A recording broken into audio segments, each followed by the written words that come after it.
Paulo, nanindigan na worth it ang 15 taong paghihintay kay Kim Chiu.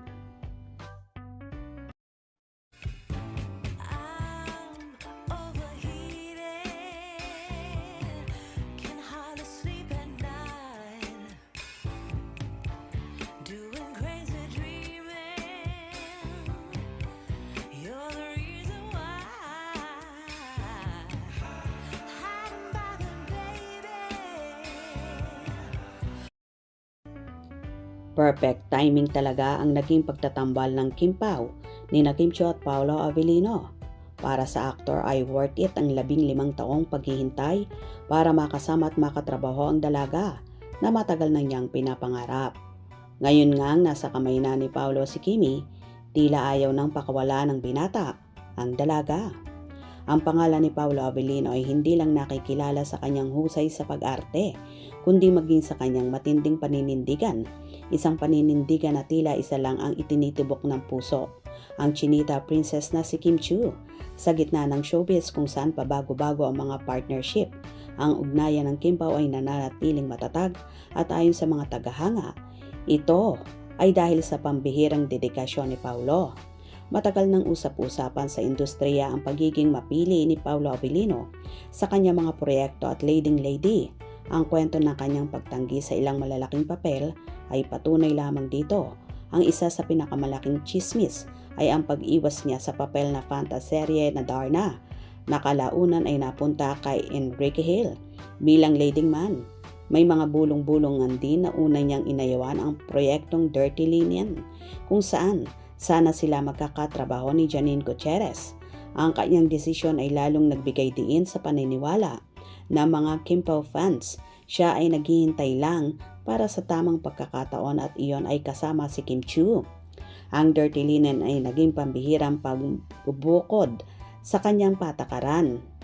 Para sa mga fans, ang pagpili ni Paolo sa proyektong ito ay isang malinaw na hudyat na handa siyang sumuong sa anumang trabaho basta't makakasama niya si Kim. Ayon pa sa mga ulat ng mga fans, sinasabing 15 taon umanong hinintay ni Paolo ang pagkakataong makatrabaho si Kim Chiu. Ang paglipat niya mismo mula sa GMA Network patungo sa ABS-CBN ay umano'y may kaugnayan sa kanyang matagal ng pananabik na makasama sa isang proyekto ang Chinita Princess. Hindi pangkaraniwan ang ganitong level ng paninindigan sa industriya. Kadalasan ang isang aktor ay 3 beses lang makakatrabaho ang isang leading lady bago maghanap ng iba. Ngunit sa kaso ni Kim Chiu, lumagpas na ito ng 3 beses at patuloy pa rin silang magkakaroon ng mga proyekto. Kabilang na ang isa pang inaasahang collaboration sa 2026. Ang pagpapatuloy na ito ay nagpapakita ng Kim Pao ay hindi lamang isang simpleng love team, kundi isang ugnayan na may malalim na kasaysayan at matibay na pundasyon para sa mga fans.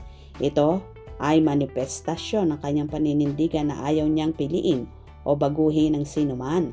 Sa mga mata ng tagahanga, ang pag-ibig ni Paolo kay Kim ay hindi na may tatago. Ayon sa isang masugid na taga-suporta, kitang-kita sa mga mata ni Paolo na tanging si Kim lang ang kanyang tinitingnan. Ang kanyang pagiging maalalahanin at paggalang ay patunay lamang na sobrang mahal niya ang aktres. Ang madalas niyang pagiging malapit sa tabi ni Kim, ayon sa fans, ay senyales na takot na baka ito ay mawala o maagaw ng iba. Hindi lingid sa kaalaman ng lahat na maraming nakakagusto kay Kim, kasama na maging matalik na kaibigan ni Paolo na si Jake. Ito raw ay nagiging dahilan kung bakit tanging si Kim lang ang nakikita at pinapahalagahan ni Paolo. Ang ganitong pagpapahalaga at pag-iingat ay nagpapalakas ng hinala na marami na lang propesyon ang kanilang relasyon at ang isang malaking anunsyo ay posibleng mangyari sa susunod na taon. Well, worth it naman talaga naging paghihintay ni Paolo kahit napakahabang panahon.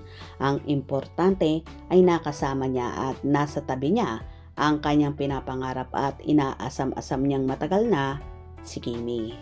Hope you enjoyed. Please subscribe for more info.